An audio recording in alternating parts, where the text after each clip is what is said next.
মোমেন শাহী, হাফেজ মোহাম্মদ সালমান আহমদ, পিতা মোহাম্মদ তরিকুল ইসলাম, থানা কেন্দুয়া, জেলা নেত্রকোনা। হাফেজ মোহাম্মদ মিনহাজুর রহমান, পিতা মোহাম্মদ আব্দুর রহমান, থানা ঈশ্বরগঞ্জ, জেলা মোমেন শাহী। হাফেজ মোহাম্মদ তৌহিদুল ইসলাম, পিতা মোহাম্মদ ফরিদ উদ্দিন, থানা ঈশ্বরগঞ্জ, জেলা মোমেন শাহী। হাফেজ মোহাম্মদ জিহাদ হাসান, পিতা বেলাল মিয়া, থানা কাজিরহাট, জেলা বরিশাল। এই কয়েকজন ছাত্র আমাদের অত্র মাদ্রাসা থেকে দস্তারি ফজিলত তথা হাফিজে কোরআন হয়ে পাগড়ি গ্রহণ করল।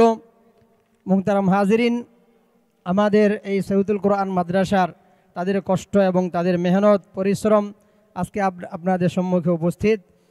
তো আমরা এই জন্য এই সমস্ত হুফাজে কেরামের জন্য আমরা দোয়া করব, আল্লাহ রাব্বুল আলামিন যেন তাদেরকে আলেমে হক্কানি রব্বানি হিসাবে কবুল করেন। এবং আমরা প্রত্যেকেই নিয়ত করি আমাদের সন্তানগুলো যেন এভাবে হাফিজে কোরআন হয়।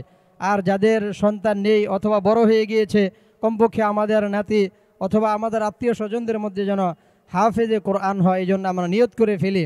তাহলে আমাদের বংশধরের মধ্যে এরকম হাফিজে কোরআন হলে তখন দেখা যাবে কিয়ামতের ময়দানে এই সমস্ত হাফিজে কোরআনগণ যারা জাহান্নামী হয়ে যাবে, একেবারেই জাহান্নাম অবধারিত, তাদের জন্য তারা জান্নাতের সুপারিশ করবে। আমিও কিন্তু সেই সুপারিশের অন্তর্ভুক্ত হয়ে যাব। এই জন্য আমরা নিয়ত করে ফেলি আমাদের বংশধরের মধ্যেও যেন হাফিজে কোরআন তৈরি হয়, হাফিজে কোরআন পয়দা হয়।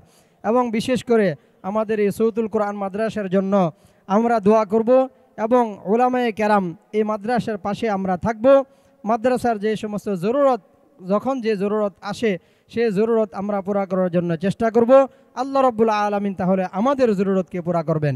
এই জন্য আমরা উলামায়ে কেরামের সুহবতে থাকব। হক্কানি উলামায়ে কেরামের তাওয়াজ্জুহ যদি আমাদের উপরে পড়ে, হক্কানি উলামায়ে কেরামের নেক নজর যদি আমাদের উপরে পড়ে, তাহলে আমাদের জন্য এটা অত্যন্ত রহমত এবং বরকতের কারণ হবে।